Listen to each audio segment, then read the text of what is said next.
Welcome to Around an Hour 24. The Supreme Court has delivered a historic ruling that challenges presidential power, specifically addressing the controversial tariffs imposed by the Trump administration. This decision reshapes U.S. global trade engagement and sets new boundaries on presidential actions without Congress. It's a pivotal moment for American democracy, affecting prices and jobs for everyday Americans. The ruling tackles whether the president overstepped by using emergency powers for sweeping trade policy. The tariffs impacted billions in goods, affecting the entire U.S. economy. The Supreme Court's decision provides a legal framework for future administrations, making unilateral trade actions less likely. This ruling clarifies the roles of government branches, reinforcing that taxing and regulating commerce is Congress's domain.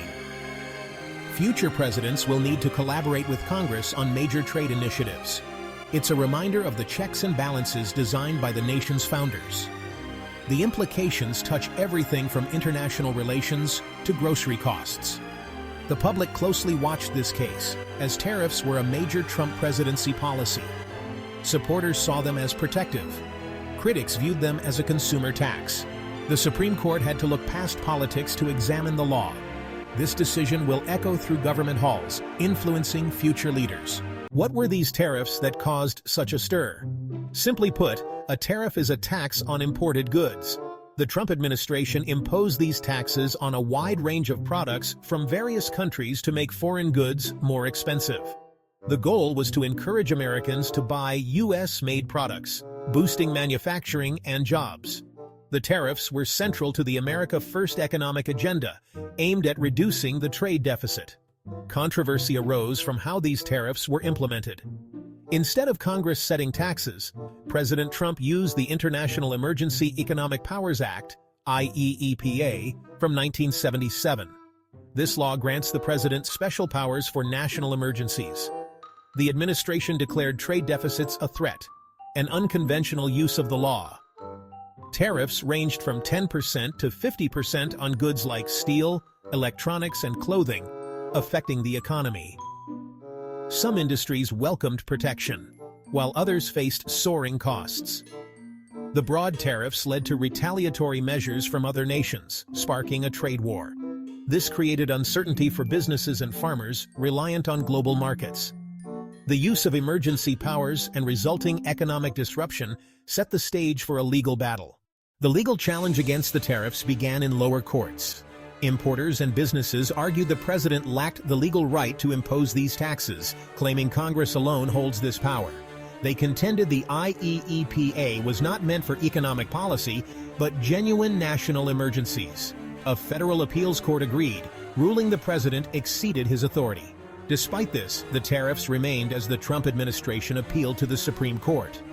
President Trump defended his actions, framing the challenge as an attempt to undermine his trade efforts. The Supreme Court faced the question of presidential emergency powers under the IEEPA. The challengers sought to rein in executive power and restore Congress's authority over trade.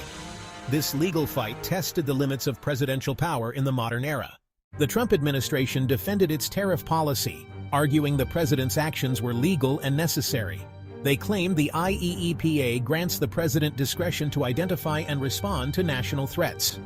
The administration linked trade deficits to national security, justifying emergency powers. They warned of chaos if the tariffs were overturned, citing trade negotiations and potential refunds. The defense emphasized presidential flexibility in a complex world. They argued limiting this power would hinder the president's ability to protect American interests. The administration asked the Supreme Court to uphold the tariffs as a legitimate exercise of authority. A group of prominent economists, including former Federal Reserve chairs, opposed the tariffs. They filed a brief to the Supreme Court, arguing the tariffs were based on a misunderstanding of economics.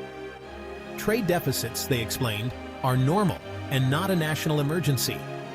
The economists warned the tariffs would harm more than help, acting as a tax on businesses and consumers. They predicted disruption to supply chains and economic growth. Their analysis showed the policy was counterproductive to its goals. The economists provided a nonpartisan assessment of the policy's effects. Their intervention aimed to give the court economic context for evaluating legal arguments. They hoped to show the tariffs were legally questionable and economically flawed. The Supreme Court's decision to strike down the tariffs will have widespread consequences. For consumers, it could mean lower prices as the tariffs cost is removed from imported goods. Businesses relying on imports will see reduced costs, boosting competitiveness. However, the government faces the challenge of refunding billions in tariffs, impacting the federal budget. The ruling changes the government's trade approach, requiring more negotiation and cooperation. It signals a return to stable U.S. trade policy, restoring confidence among trading partners. The decision may ease retaliatory tariffs on American goods, benefiting farmers and exporters. The ruling sends a message of a more predictable U.S. trade policy. It suggests a shift toward a rules-based international order. This decision strengthens democratic institutions and ensures economic policy remains with Congress. This Supreme Court ruling is about more than tariffs. It's about presidential power. By striking down the tariffs, the court checks the executive branch, reaffirming Congress's authority over commerce. Future presidents will find it harder to use emergency declarations for trade policies. They will need to engage with Congress, ensuring broader support for economic decisions. The ruling fosters a collaborative approach to governing. It signals a shift from unilateralism to a rules-based international order. Allies and trading partners will see this as a positive development. The decision clarifies power limits and reinforces Congress's role. While economic effects are important, the constitutional impact is profound. The ruling strengthens democratic institutions and ensures economic policy remains with the people's representatives.